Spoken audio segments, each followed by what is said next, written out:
हेमलता जी। कौन कौन है? आप सानिया की आया थी ना? हाँ, पर आप लोग? देखिए, हम सीआईडी से। सीआईडी? माफ करना माँ जी, हम लोग ने आपको परेशान किया। ठीक है बेटा, दिवस भर में आराम ही करती हूँ, पर आप लोग यहाँ कैसे? देखिए हेमलता जी, आप सानिया की आया रही बचपन से, है ना? और फिर सानिया ने आत्महत्या भी की, ये तो आप जानती ही हैं। हम ये जानना चाहते हैं कि क्यों सानिया ने क्यों आत्महत्या की।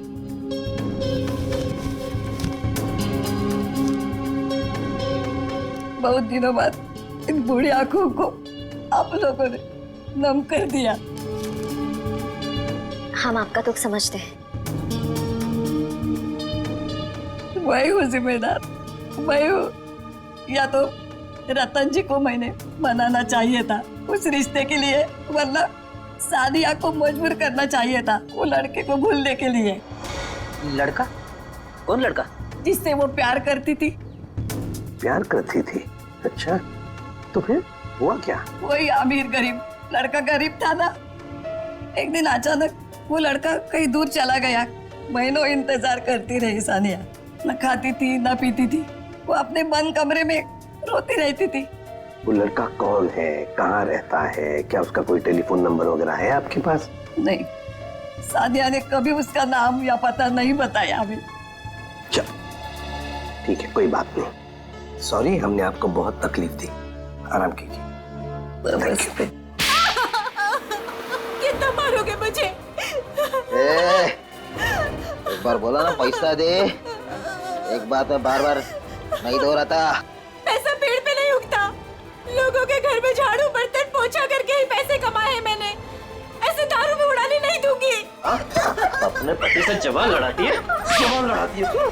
काकी, हाँ? अब आपके घुटनों में दर्द तो नहीं है ना? हाँ बेटा, तूने जो घुटनों के लिए दवा दिया था ना, उससे मेरा घुटना बिल्कुल ठीक हो गया। नमस्कार। नमस्कार, कैसे है? बस ठीक है। हाँ, बड़ी बड़ी बड़ी।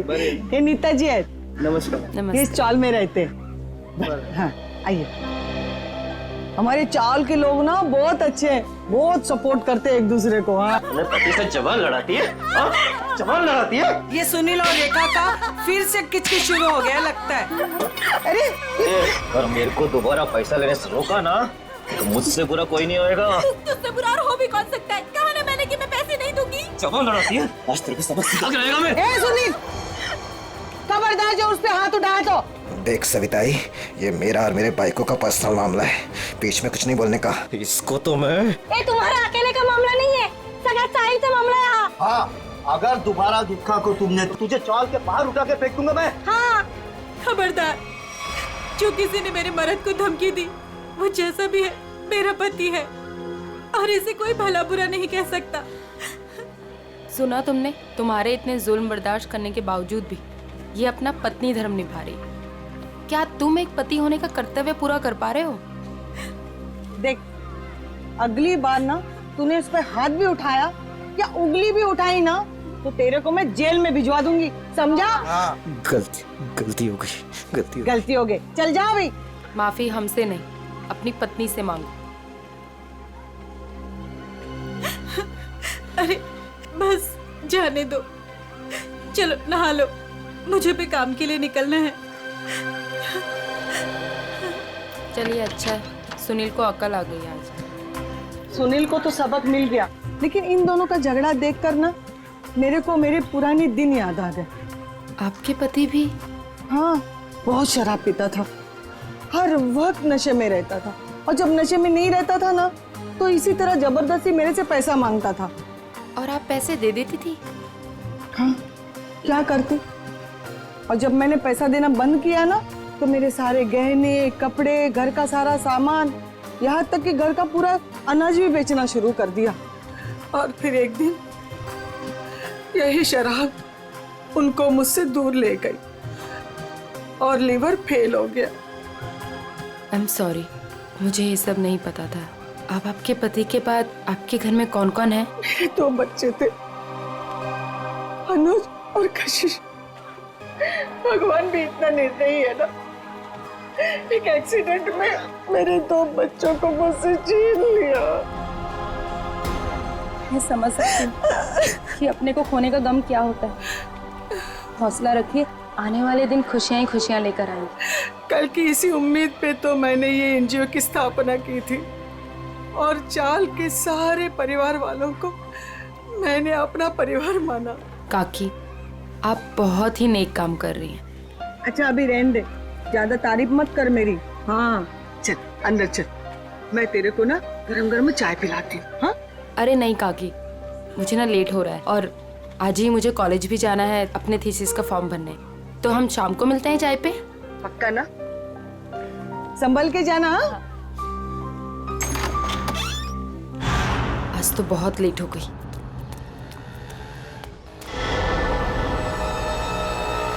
ये तो वही लड़का है, आज तो इस रोमियो को सबक सिखा कर आऊंगी। हेलो ओ मिस्टर, हेलो रुक, कब से मेरा पीछा कर रहा है? रुक, भागता कहाँ है? रुक। भाग गया, पता नहीं कहाँ से आ जाते हैं। पर सविता आई, मुन्नी को स्कूल भेजकर क्या फायदा? बाद में उसे शादी करके चूल्हा चौका ही तो संभालना है। यही तो गलत मानसिकता है उर्मिला। शिक्षा ग्रहण करने के लिए जितना अधिकार लड़कों का है ना, उतना ही लड़कियों का भी है। आज हमारे देश में ज्यादातर परिवारों में महिलाएं उतना ही आर्थिक सहयोग देती है जितना कि पुरुष। क्यों नीता, मैंने ठीक कहा ना? बिल्कुल कहा। आज के जमाने में स्त्री का अस्तित्व उसके पिता या पति पे निर्भर नहीं करता। लड़की को भी पूरा अधिकार है कि वो अपनी पहचान बना सके और समाज के साथ कंधे से कंधा मिलाकर आगे बढ़ सके। क्या बात है, आप दोनों के विचारों से हम सब सहमत हैं। हाँ। तो मुन्नी का स्कूल जाने का पक्का हो गया। हाँ, पक्का। ये फिर से यहाँ आ गया। लगता है इसको सुबह की डांट का कुछ असर नहीं हुआ। कौन है ये नीता, तुम जानती हो? नहीं काकी, पता नहीं कौन है और कहाँ से आया है, लेकिन रोज मेरा पीछा कर रहा है। अरे पहले क्यों नहीं बताया? चलो जमकर खबर लेते हैं आज इसकी। चलो चल। हेलो, तुम मेरा पीछा करते करते यहाँ तक आ गए? क्या कर रहे हैं? चाहते क्या वहाँ? अरे कहाँ जा रहे मैं हैं? तुमसे बात कर रही हूँ। अरे सुनाई दे रहा है कि नहीं दे रहा है? क्या हो गया इसे? अरे सीढ़ी, अरे ये तो छत, अरे सुनो, छत के ऊपर जा रहा है। कहाँ जा रहे हो? एक किधर जा रहा है ये? रुको। हाँ, अरे अरे अरे, एक क्या कर रहा है? अरे नीचे उतर। अरे खोपड़ी सटक ली है तुझी, क्यों जान देना चाहता है अपनी? अरे बोल ना कुछ। अरे बोल। मैं यहाँ कैसे आया? इधर क्या कर रहा हूँ मैं? तेरे को नींद में चलने की आदत है क्या? हाँ? कब से बुला रहे थे तेरे को? ड्रामा मत करो, बताओ कि मेरा पीछा क्यों कर रहे थे? मैं बात करती हूँ। बेटा देख, तेरे दिल में ना जो कुछ भी है सच सच बता दे। तू नीता को पसंद करता है क्या?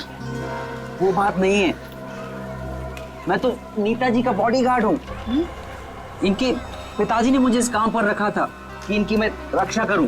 उन्होंने ये भी कहा था कि इनको पता न चले। झूठ मत बोलो, मेरे पापा मुझसे बिना पूछे कुछ नहीं कर सकते। मैं सच कह रहा हूँ, ये मेरा आईडी कार्ड।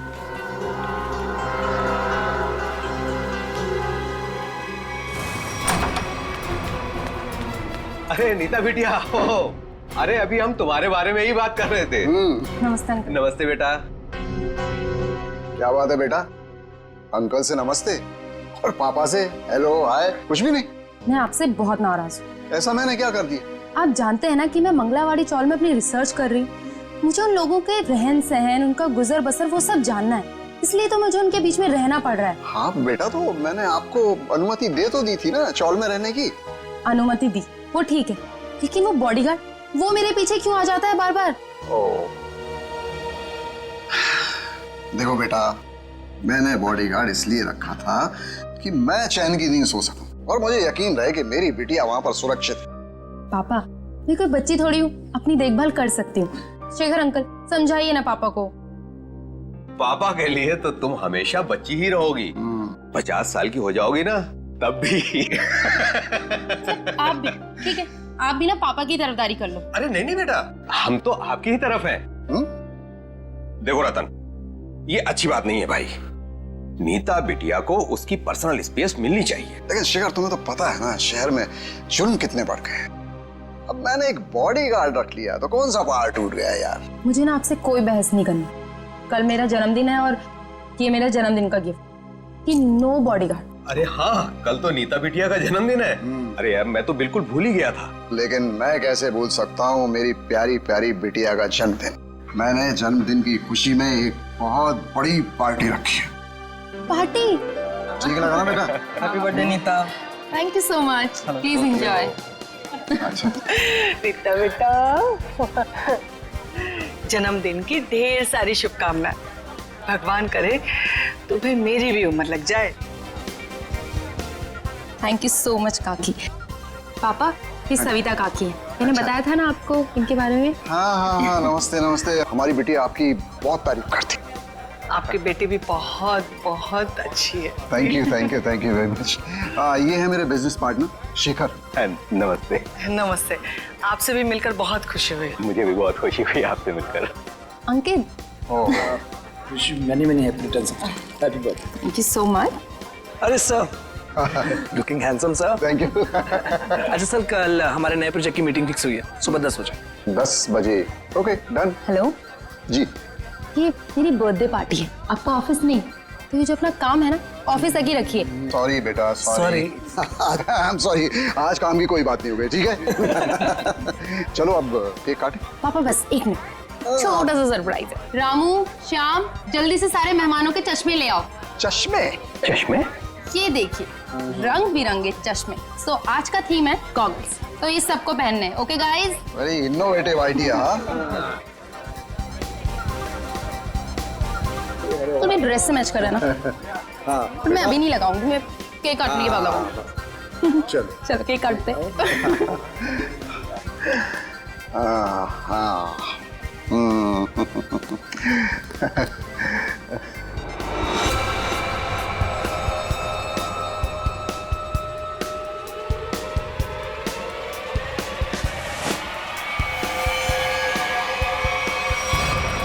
गन?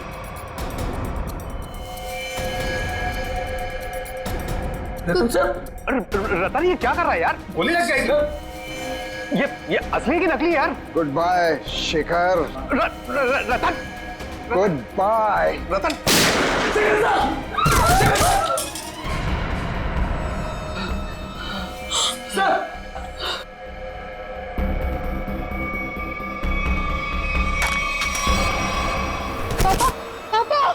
पापा, ये तो बेहोश हो गए।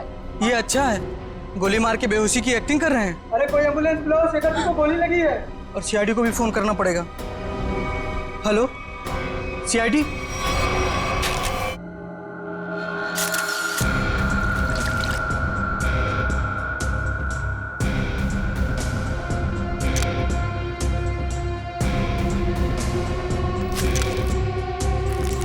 गोली सीधे सीने पे मारी गई है।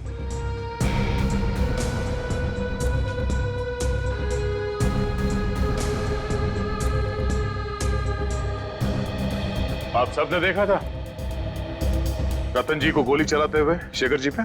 हाँ सर, हम तो हक्के बक्के रह गए ये देख के। इतनी अच्छी पार्टी चल रही थी, सब कितना एंजॉय कर रहे थे। पता नहीं अचानक रतन जी को क्या हो गया, उन्होंने गोली चला दी। जरूर मेरे पापा के खिलाफ किसी ने साजिश की।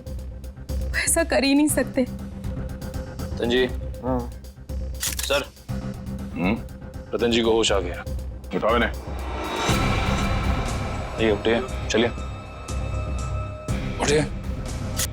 शिखर को क्या हो गया? सर क्यों भारी हो रहा है? पहले खून कर दिया इनका, अभी सर दर्द का बहाना कर रहे हो? हाँ, ये नाटक बंद करो, हटाओ। उठिए। ये आप क्या कह रहे हैं? मैंने किसी का खून नहीं किया। नीता बेटा, क्या कह रहे हैं ये लोग? मेरी समझ में नहीं आ रहा है बेटा। पापा, मुझे खुद समझ में नहीं आ रहा है कि ये सब हो क्या रहा है। समझ में आएगा, सबको बहुत जल्दी सबको समझ में आ जाएगा। निखिल, मयूर, घर की अच्छी तरह से तलाशी लो। यहाँ पे पार्टी में जितनी भी चीजें मौजूद है सबको उठा लो। जयंती सर, इस गन को फोरेंसिक लैब में भिजवा दो। रतन जी, चलिए ब्यूरो चलते हैं। पापा ठीक तो है ना? पापा सर बैलिस्टिक्स रिपोर्ट आ गई। इसमें साफ साफ लिखा है कि शेखर को जो गोली लगी थी वो रतन जी के गन से चली थी, और उस गन पे जो उंगलियों के निशान मिले थे वो भी रतन जी के ही थे। कहिए रतन जी, क्या कहना है आपको इस बारे में? नहीं, कुछ समझ में नहीं आ रहा सर। मेरा सर बहुत भारी हो रहा है। ऐसा लग रहा है जैसे किसी गहरी नींद से जागा हूं मैं। कोई डरावना सपना देखा है मैंने। हाँ, मगर क्या करे, शेखर जी की मौत तो कोई सपना नहीं है।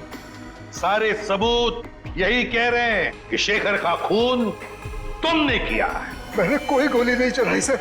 आप मुझ पर यकीन क्यों नहीं कर रहे सर? तो फिर वो गोली क्या अपने आप शेखर जी के शरीर में गई? कुछ याद नहीं आ रहा है मुझे। रतन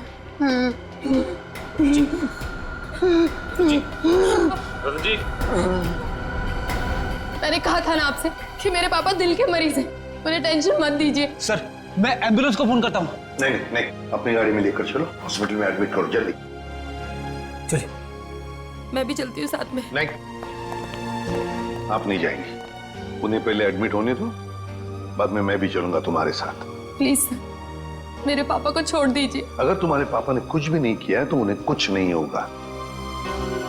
अच्छा, एक बात बताओ, रतन जी का कोई झगड़ा वगड़ा था पहले से शेखर जी के साथ, या फिर कल पार्टी में कोई झगड़ा वगड़ा हुआ था? नहीं सर, वो तो पार्टी में बहुत एंजॉय कर रहे थे। अच्छा, क्या तुम्हारे पापा के बर्ताव में कुछ तुम्हें थोड़ा अजीब सा लगा? कभी आदमी कोई टेंशन में होता है या वैसे कुछ? हाँ सर, कोई झगड़ा तो नहीं हुआ था, लेकिन उनका मूड थोड़ा सा चिड़चिड़ा था, और वो शेखर अंकल को कुछ कह भी रहे थे। तुमने काम सही से नहीं किया, वो वापस आ गया। वो वापस आ गया?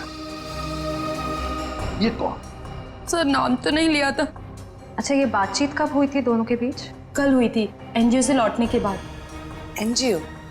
कौन सा एनजीओ है ये? मेरी बड़ी बहन सान्या की मौत के बाद पापा ने एक एनजीओ खोला था, जहाँ पे हम गरीब लोगों को रोटी, कपड़ा और रहने के लिए छत देते हैं। कहाँ है ये एनजीओ? नमस्कार साहेब, मी कपिल, यहाँ एनजीओचा मॅनेजर आहे। आप ये बताएंगे कि इस एनजीओ में आप कब से काम कर रहे हैं? पहले दिन से, जब रतन जी ने सानिया मैडम की याद में इस एनजीओ की स्थापना की थी। फिर तो आप काफी करीब से जानते होंगे शेखर जी और रतन जी को। हाँ जी, एनजीओ में काम करने वाले सभी लोगों को अपना परिवार का सदस्य मानते थे। हमेशा आकर हमसे हमारे सुख दुख के बारे में पूछते थे और अपने सुख दुख बांटते भी थे। ये तो बहुत अच्छी बात है। फिर तो आप ये भी जानते होंगे कि शेखर जी और रतन जी के बीच में किस बात को लेकर टेंशन चल रही थी? नहीं साहब, ऐसा कहीं ना थे। वो दोनों बिजनेस पार्टनर कम और भाई समान ज्यादा थे। भाई समान थे? तो फिर रतन जी ने शेखर जी का खून क्यों कर दिया? जरा दिमाग पे जोर डालिए और सोच के बताइए कि शेखर जी और रतन जी के बीच में कुछ झगड़ा हुआ था या कुछ बहस हुई थी? ऐसा कई झाले नव्हते। लेकिन रतन जी की बेटी बता रही थी कि रतन जी और शेखर जी आपस में कुछ बातें कर रहे थे कि कोई आया है। कौन वापस आया है, कुछ पता है आपको? हाँ, वो ये दोनों यहाँ बात कर रहे थे इसके बारे में, जब मैंने उस अजीब घटना के बारे में बताया उन्हें। अजीब घटना? कैसी अजीब घटना? कुछ दिन पहले एक आदमी ने मुझे फोन किया था, कहा शेखर जी और रतन जी ने उसे काम पे रखा है, और उसने अपना अपॉइंटमेंट लेटर मेल किया कंपनी के लेटरहेड पे, प्लीज चेक कर लीजिए। दूसरे दिन से वो काम पे आने लगा और सब फाइलें वगैरह चेक करने लगा। कौन सी फाइलें चेक कर रहा था? सारी फाइलें, टैक्स की फाइलें, अकाउंट्स की फाइलें, और हाँ, रतन जी और शेखर जी के जिंदगी के बारे में काफी सवाल पूछे।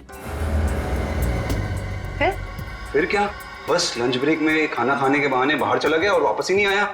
जब भी मैंने इस घटना के बारे में दोनों बॉसेस को बोला तो उन्होंने कहा कि हमने किसी को काम पे रखा ही नहीं है। इतनी मेहनत करके आया था पूछताछ करने के लिए, जरूर इस जुर्म में उसका हाथ है।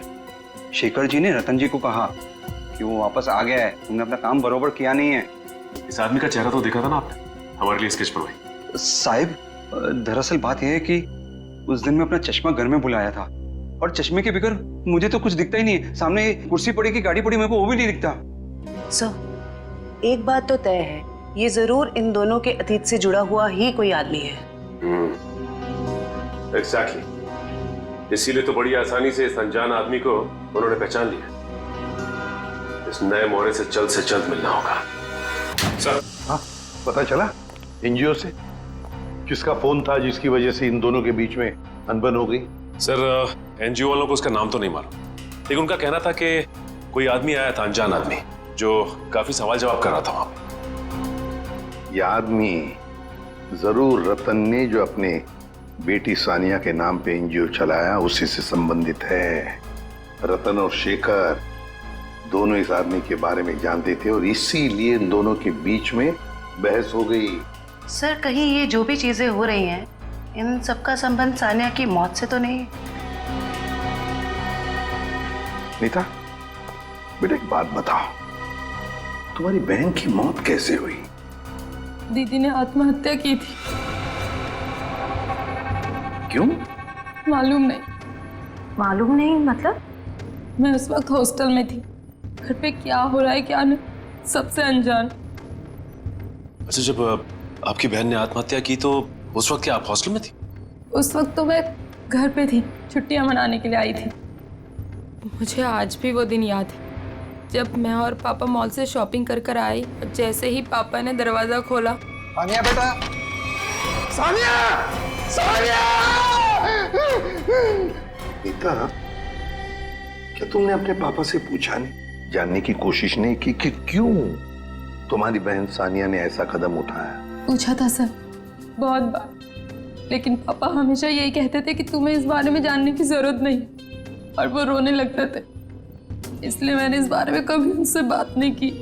हम अगर किसी को तो पता होगा ना क्या तकलीफ थी सानिया को, कोई खास दोस्त न कोई तो। आया जी थी, वो हमेशा उनके साथ रहती थी, उसकी जिंदगी के पहले दिन से लेके आखिरी दिन तक वो हमेशा दीदी के साथ रही है। जी, ये आया रहती कहाँ है? उसी चौल में जहाँ मैं रिसर्च कर रही हूँ। अभी भी पापा उनकी तनख्वाह हर महीने बराबर पहुँचा देते। वो कभी चश्मा नहीं पहनता, लेकिन उस दिन चौल की छत से जब वो कूद रहा था तो उसने उसी तरह का चश्मा पहना था। वो चश्मा ही मनूस है। सर, इस चश्मे का खून के साथ क्या कनेक्शन हो सकता है? सचिन, कोई ना कोई कनेक्शन तो जरूर है, कुछ ना कुछ तो गड़बड़ है, कुछ ना कुछ तो गड़बड़ है इस चश्मे को लेकर। क्या नीता, क्या हमारे लिए तुम्हारे पिताजी के गॉगल का जो डिजाइन है वो बनवा सकती हो हमारे स्केच आर्टिस्ट से? जरूर सर, उन दोनों को कनेक्ट कर दो।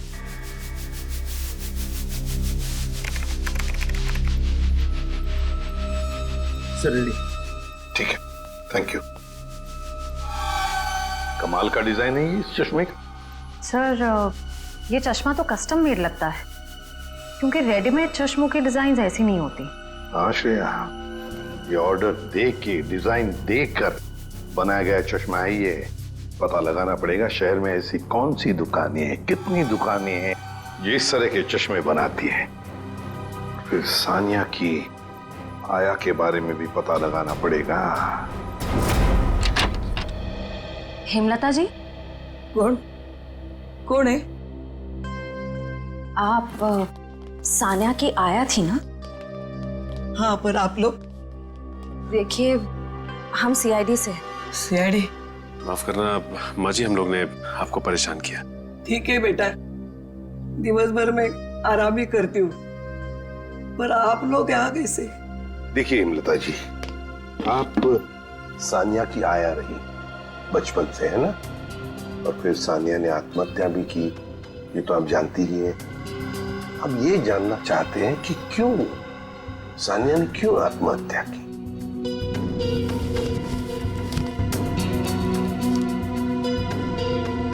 बहुत दिनों बाद इन बूढ़ी आंखों को आप लोगों ने नम कर दिया। हम आपका दुख समझते हैं। मैं हूँ जिम्मेदार, मैं हूँ। या तो रतन जी को मैंने मनाना चाहिए था उस रिश्ते के लिए, वरना सानिया को मजबूर करना चाहिए था वो लड़के को भूलने के लिए। लड़का? कौन लड़का? जिससे वो प्यार करती थी। प्यार करती थी? अच्छा, तो फिर हुआ क्या? वही अमीर गरीब लड़का, गरीब था ना। एक दिन अचानक वो लड़का कहीं दूर चला गया। महीनों इंतजार करती रही सानिया, न खाती थी न पीती थी। वो अपने बंद कमरे में रोती रहती थी। वो लड़का कौन है, कहाँ रहता है, क्या उसका कोई टेलीफोन नंबर वगैरह है आपके पास? नहीं, सानिया ने कभी उसका नाम या पता नहीं बताया हमें। चल ठीक है, कोई बात नहीं। सॉरी, हमने आपको बहुत तकलीफ दी। आराम कीजिए। Thank you. सर, सोच रही हूँ दया सर के लिए एक चश्मा ले लूं। दया का बर्थडे आने वाला है क्या?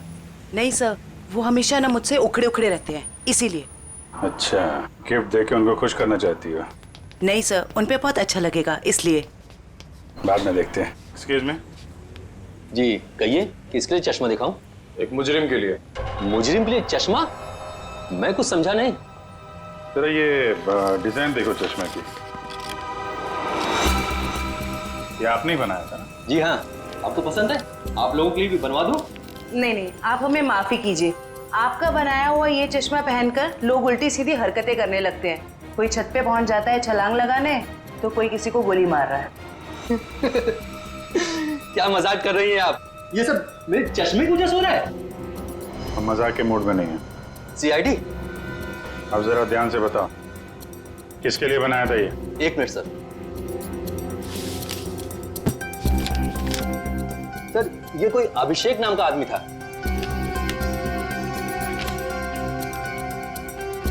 क्या बात है सर, नाम भी है, एड्रेस भी और फोन नंबर भी है। कॉल करो जी।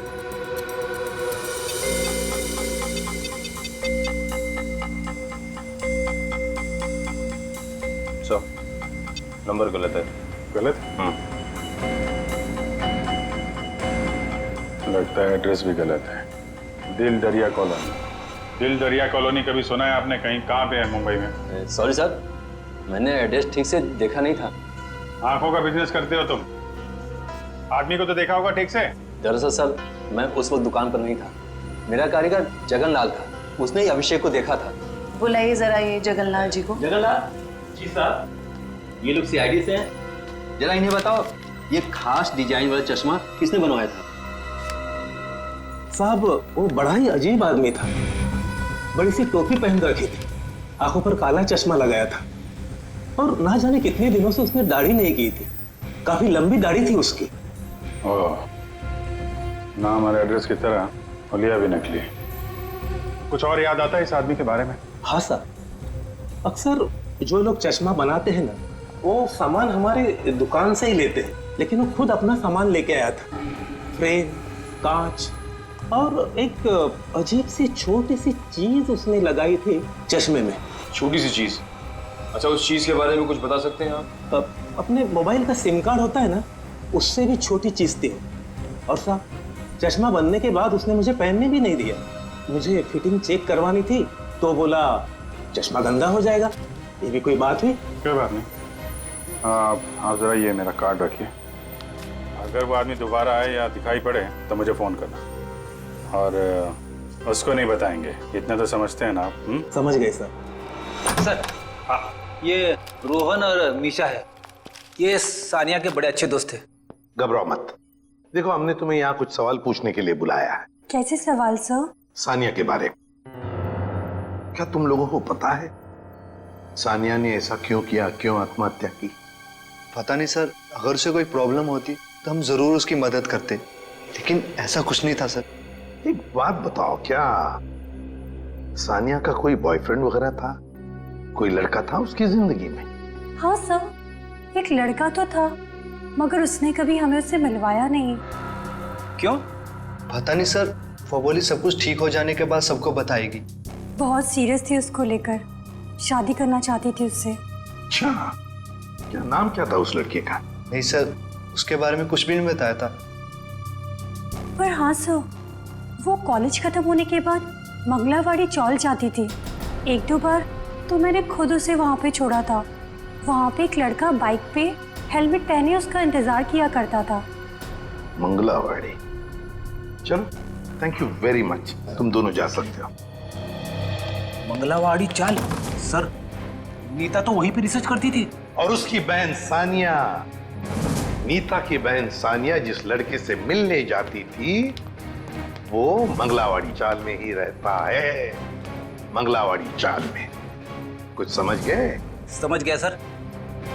मतलब ये नीता उस लड़के को जानती है मगर जानबूझ के हमसे छुपा रही है। हाँ, मंगलावाड़ी 4। इस लड़की को देखिए, क्या आप में से कोई भी इसे जानता है, कभी देखा है? हाँ, ये अक्सर हमारे चौल में आया करती थी उस लड़के से मिलने। कौन सा लड़का? मनोज नाम था उसका, इसी चाल में रहता था वो। रहता था मतलब अब नहीं रहता? वो दरअसल कुछ साल पहले उसे सजा हो गई थी। अब तक तो सजा पूरी भी हो गई होगी, पर वो वापस लौटा नहीं। क्या क्या किया था उसने? सर पक्के से तो पता नहीं, पुलिस कह रही थी चोरी चकारी का इल्जाम है उस पर। मनोज, चल, thank you very much. Sir, जिस मनोज की आप बात कर रहे हैं उसका तो सर कोई भी पुलिस रिकॉर्ड नहीं है। सुमी जी, ये कैसे हो सकता है, जबकि मंगलावाड़ी चाल में रहने वाले लोगों ने हमें बताया कि 5 साल पहले मनोज को उसी चाल में से गिरफ्तार किया था। सर, सारी फाइलें आपके सामने रखी हुई हैं। 5 साल के सारे रिकॉर्ड आप देख चुके हैं, मगर कहीं भी इस नाम का कोई शख्स नहीं है। हो सकता है मनोज की फाइल गुम हो गई। ऐसा कैसे हो सकता है सर? क्यों नहीं हो सकता? तो फिर मनोज की फाइल मिल क्यों नहीं रही है? हो सकता है सर आपको कोई गलत इंफॉर्मेशन मिल गई हो, या फिर इस नाम का कोई शख्स हो ही ना, या फिर चौल वालों ने आपसे झूठ बोल दिया। होने को तो ये भी हो सकता है कि मनोज की फाइल यहां से जानबूझकर गायब की गई।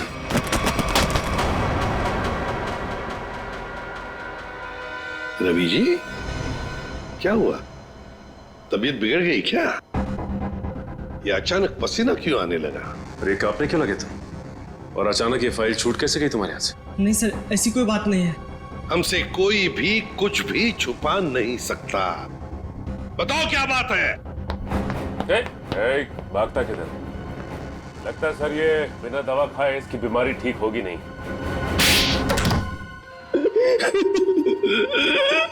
सर मुझे माफ कर दीजिए, मेरे पैसों के कारण मैंने उसकी फाइल जला दी। शर्म आनी चाहिए तुम्हें।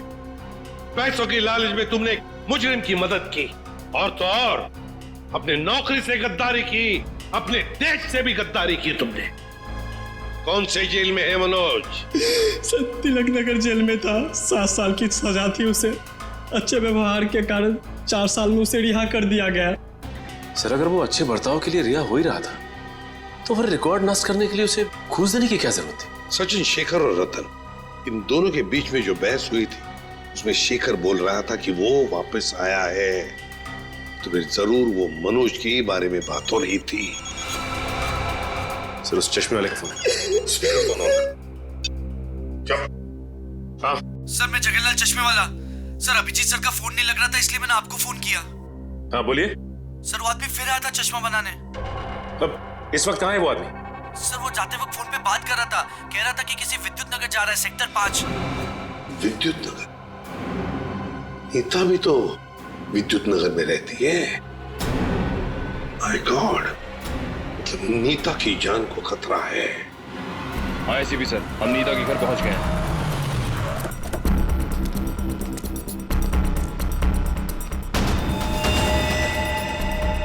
ओह नो, ये नीता छत पे क्या कर रही है? इसे रोकना होगा। नीता!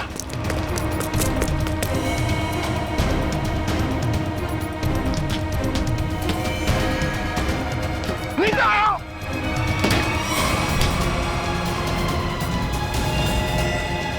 तो हटो।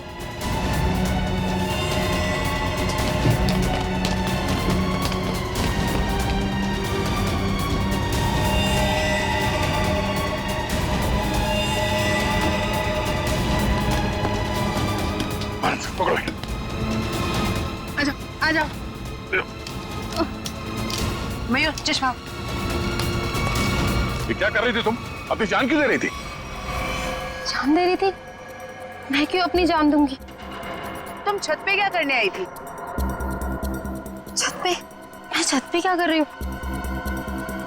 मुझे कुछ याद नहीं आ रहा। मैंने वो चश्मा पहना था और पता नहीं, मेरा सर दर्द हो रहा है। सर, इस केस में ये क्या हो रहा है? लोग अचानक खुदकुशी करने चले आते हैं। सारे हादसों में एक चीज कॉमन है, ये चश्मा। ये चश्मा पहनने से पहले क्या हुआ था वो तो याद है ना तुम्हें? हाँ सर। नीता,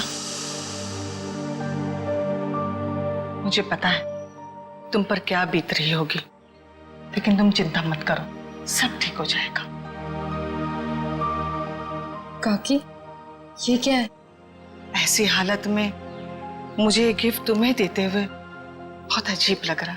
गिफ्ट? हाँ, तुम्हारा बर्थडे था ना, तो हमारे चौल के बच्चों ने अपने हाथों से बड़े प्यार से तुम्हारे लिए गिफ्ट बनाया।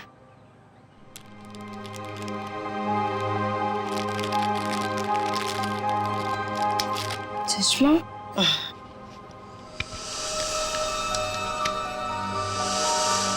ये सविता जी कौन? सविता जी मंगलवाड़ी चौल में रहती हैं। बड़ी नेक औरत है। ये कितनी नेक औरत है ये तो उनसे मिलने के बाद ही पता चलेगा। अरे अरे अरे अरे सविता जी, लगता है हम लोग गलत वक्त पर आ गए। कहीं जा रही थी आप? हाँ, वो कुछ जरूरी काम आ गया था, इसलिए मैं कलकत्ता जा रही हूँ। लेकिन क्या करें, अब तो आप कलकत्ता जा नहीं पाओगी। क्यों नहीं जा पाऊंगी? वो क्या है ना कि मुजरिमों को यहाँ खुले घूमने की आजादी नहीं। मुजरिम? कौन मुजरिम? शराफत का नकाब उतार। नीता ने हमें सब कुछ बता दिया है। मेरे को कुछ काम है, मैं अब तक तुम्हारी उम्र का लिहाज करें। मुझे सख्ती बरतने पे मजबूर मत करो प्लीज। बताइए। मैंने जो कुछ किया अपने बच्चों के मौत का बदला लेने के लिए किया। बच्चों की मौत का बदला?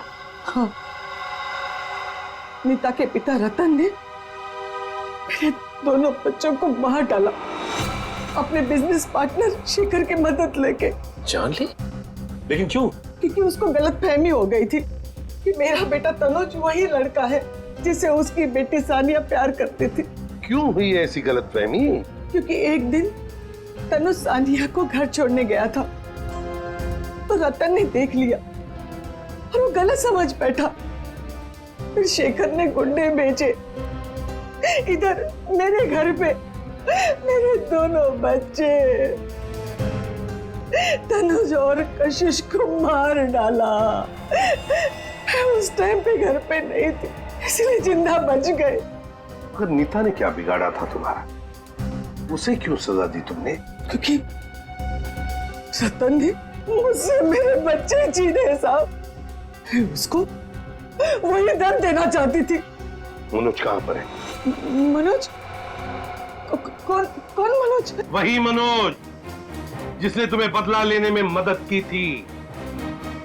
साहब, मेरे को नहीं मालूम। बताना तो पड़ेगा ही। ये जादू वाला चश्मा कहाँ से बनवाया? मनोज कहाँ पर है? आइए आइए जनाब, आप ही का तो इंतजार था। आइए। बड़े खुश नजर आ रहे हो, क्या बात क्या है? बात ही ऐसी बॉस, आज मैं आपको एक कमाल का जादू दिखाता हूँ। देख साउंड के, मेरे पास मजाक करने के लिए वक्त नहीं है, जल्दी बता। अरे यार 2 मिनट, हमेशा काम करते रहते हो, जरा जादू देखो प्लीज प्लीज। तारिका लेके आओ। देखो देखो देखो देखो क्या होता है, देखो। ये लीजिए। Very good. सचिन यार, तुम ये जरा चश्मा पहन लो। चश्मा? लेकिन मैं ही क्यों सर? अरे पहनो पहनो, मैं हेल्प करता हूँ तुम्हारी। अब सचिन जरा ध्यान से देखो और बताओ कि ये चश्मा वहां से ला करके किसने दिया? अरे सर कैसी बात करते हैं? तारिका ने। नहीं सचिन, गौर से देखो, ये चश्मा वहां से उठा करके तारिका नहीं, श्रेया लेकर के आई। मैं? अरे सर कैसी बात कर रहे हैं आप? आपके सामने जो खड़ी है वो तारिका है और जो यहाँ खड़ी है वो श्रेया है। सचिन जरा गौर से देखो और फिर बताओ, तुम्हारे सामने जो खड़ी है वो तारिका नहीं है, वो श्रेया है। सचिन। हाँ सर, मेरे सामने जो खड़ी है वो श्रेया है।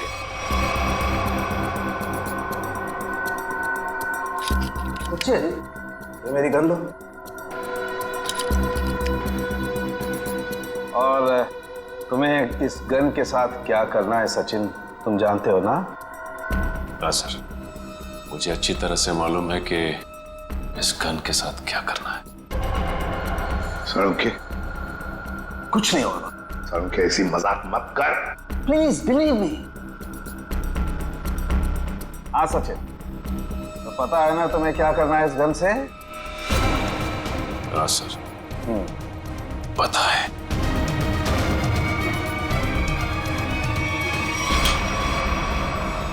लाओ सचिन, ये गन मुझे दे दो। अब ये चश्मा भी तुम्हारा उतार देना है। बैठ जा, बैठ जा। मुझे हो क्या रहा है? सर भारी और सचिन, अभी अभी आपने मुझे मारने की कोशिश की, मुझ पर गोली भी चलाई। वो तो गन खाली थी इसलिए। ये तुम क्या कह रही हो? मैं तुम्हें मारने की कोशिश क्यों करूंगा? मैं तुम्हें गोली क्यों चलाऊंगा? रिलैक्स रिलैक्स, मैं बताता। बस ये बहुत ही स्पेशल चश्मा है। इस चश्मे में एक डिवाइस लगी हुई, एक ऐसा यंत्र जिसकी वजह से जो इंसान इस चश्मे को पहनता है वो सम्मोहित हो जाएगा, hypnotize।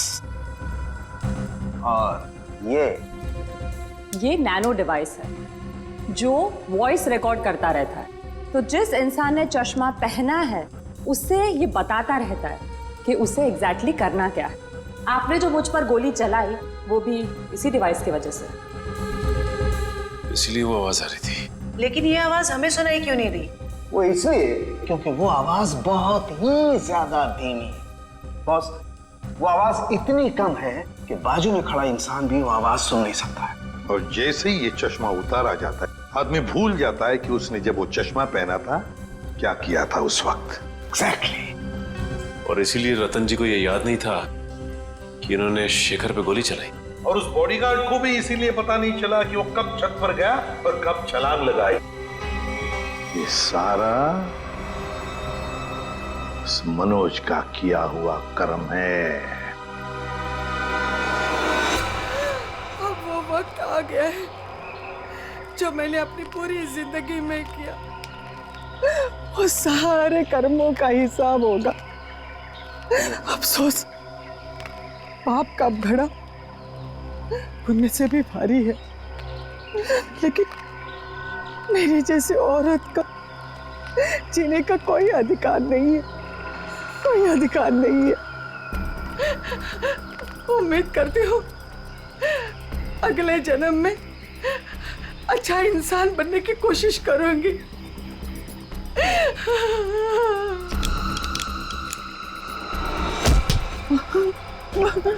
ये क्या कर रही है? उतार चश्मा, उतार। मेरा बच्चा आ गया। तूने जहर पिया? आई, ये क्या किया तूने? मेरे को नहीं पता मैंने ऐसा क्यों किया। बेटा मेरे को माफ कर दे, हमारे साथ इतना ही था। नहीं आई, आई नहीं, आई। जिस किसी ने भी तेरे साथ ऐसा किया है माँ, तेरी कसम उसे छोड़ूंगा नहीं मैं। अब पता चला किसी अपनों पर वो मौत का चश्मा लगाने के बाद कैसे लगता है। चलो अब तुम्हारे आंखों पे कानून का चश्मा चढ़ाते हैं। कहाँ भाग रहे हो? रुक, सचिन उधर से पीछे जाओ उसके।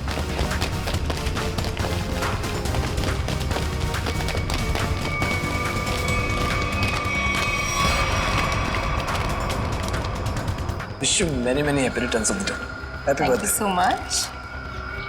अब जेल की चक्की पीसने की तैयारी करो। सविता जी भले मेरी असली माँ ना थी, पर वो मेरे लिए मेरी माँ से भी बढ़कर थी। उनके बच्चों के मरने के बाद उन्होंने मुझे ही अपना बेटा माना था। मतलब तनुज और कशिश के बाद? हाँ, उन दोनों बच्चों की मौत कोई हादसा वादसा नहीं थी, बल्कि उनका खून हुआ था, जिसे किया था नीता के पिता रतन कुमार ने। और मुझे झूठे रॉबरी के केस में फंसाया भी उन्होंने ही था। इसलिए मैंने प्लान बनाया, बदला लेने का प्लान। और रतन की कंपनी में ही नौकरी कर ली, लेकिन रतन ने तुम्हें पहचाना नहीं? रतन और शेखर ने मुझे नहीं पहचाना क्योंकि उन्होंने मुझे कभी देखा ही नहीं था, और इसी बात का मैंने फायदा उठाया। और जेल से छूटने के बाद ना ही मैंने सविता माँ के बच्चों का बदला लिया, बल्कि अपनी सान्या जिसे मैं इतना प्यार करता था उसकी भी मौत का मैंने बदला लिया। हमारे पास चले आते, हम तुम्हें न्याय दिलाते। कानून पर से तो विश्वास ही उठ गया था मेरा, इसलिए मैंने खुद ही न्याय करने की सोची। नीता से दोस्ती की, फिर उसे मार दिया। सान्या से प्यार करते थे तुम, इसे प्यार कहते हो?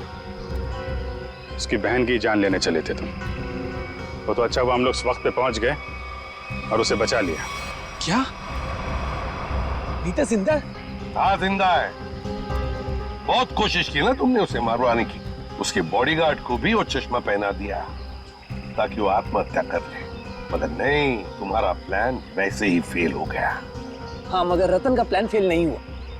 मैंने वेटर के जरिए उसे खूनी चश्मा पहनाया और उसी के जरिए उसी के दोस्त को मरवा दिया। और फिर हमारे आने से पहले वो चश्मा तुमने गायब कर दिया। तो फिर वो चश्मा सविता के जरिए तुमने नीता तक पहुंचा।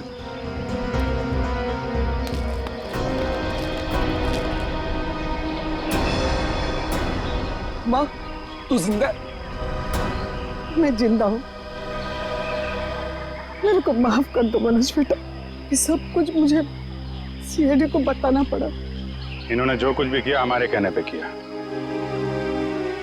अपना बदला पूरा करने के लिए तुमने बहुत नाटक किया, और तुम्हारी असलियत सामने लाने के लिए हमने भी ये छोटा सा नाटक किया। क्या मिला तुम्हें? इस बदले की आग ने तुम्हें कहां से कहां पहुंचा दिया। अब जेल की सलाखों के पीछे सड़ते बैठना। कानून तुम्हें कड़ी से कड़ी सजा देगा, शायद फांसी ही होगी।